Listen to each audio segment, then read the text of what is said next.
네, 안녕하세요. 저는 성균관대학교 글로벌 경영학과에 재학 중인 한민주입니다. 저는 장예찬 평론가님께 질문 드리고 싶은데요.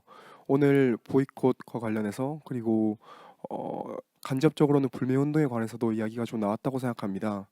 일본의 경제 보복에 대해서 우리가 어떻게 대응해야 할지는 당연히 이야기해야 하는 문제이고 또 이야기를 하고 있죠.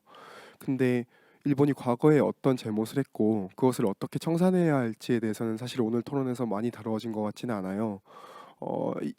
또 장혜찬 평론가님께서도 아베가 실수를 했다라고 말씀을 하셨기 때문에 국가가 견지해야 하는 올바른 태도는 무엇인가, 또 이에 대해서 불매운동이 가야 하는 올바른 방향성은 어떻게 되는가, 이렇게 두 가지 질문 드리고 싶습니다.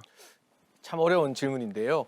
제가 생각했을 때 우선 이 불매운동이나 반일 정서를 국민들의 손에 맡겨놓는 것이 옳다. 우리 시민들이 성숙한 방식으로 한국을 찾는 일본인들에게는 더 환대해주되 여러 가지 전범 기업의 제품이나 이런 것들에 대해서는 거부하는 방식의 성숙한 시민운동을 보여줄 수 있는데, 그런데 정치권이 지나치게 나서서 그 반일 감정에 숟가락을 얹고 민간 스포츠 교류, 지금 강릉에서는 이 컬링 대회에서 일본팀 초청을 취소했어요. 저는 이게 국제사회에서 한국이 오히려 야박한 국가로 보이게 하는 그런 나쁜 선택이라고 보거든요. 이런 민간 교류나 스포츠 교류, 학술 교류 같은 경우는 더 장려해서 우리가 훨씬 더 대범한 국가, 품이 넓은 국가임을 보여주는 것이 아주 중요하다고 생각합니다. 따라서 국민들의 자율에 맡기되 정치권은 더 자중할 필요가 있다는 말씀을 드리고, 역사 문제는 사실 일본에서 2003년도 고노다마 비롯해서 여러 번 이 사죄의 뜻을 밝히기도 했습니다만 아베 정부 들어서 이것들이 많이 희석되고 있습니다. 고노다마에 대한 부정적인 메시지가 나오고 있고, 오는 광복절에도 아베 총리가 아마도 야스쿠니 신사를 참배할 것으로 예상이 되는데,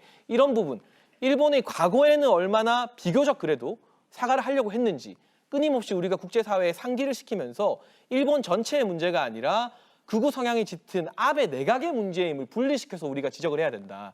여기에 감정적으로 일본 전체, 일본 국민들과 함께 싸울 필요가 없다. 오히려 일본 내의 성숙한 시민사회가 우리 편이거든요. 오늘 보도를 보게 되면 일본 총리 관저 앞에서 일본 시민단체가 아베 내각을 반대하는 그러한 시위를 열었습니다. 그들과 함께 연대해서 아베 내각을 일본 정부, 그리고 과거에 고노다마를 발표했던 과거의 일본 정부와 분리시켜야지 일본이란 나라를 하나로 뭉뚱그려서 전쟁을 하겠다. 저는 그런 식의 전쟁적 어떤 사고관이 이 역사 문제를 해결하는 데도 도움이 되지 않는다고 봅니다.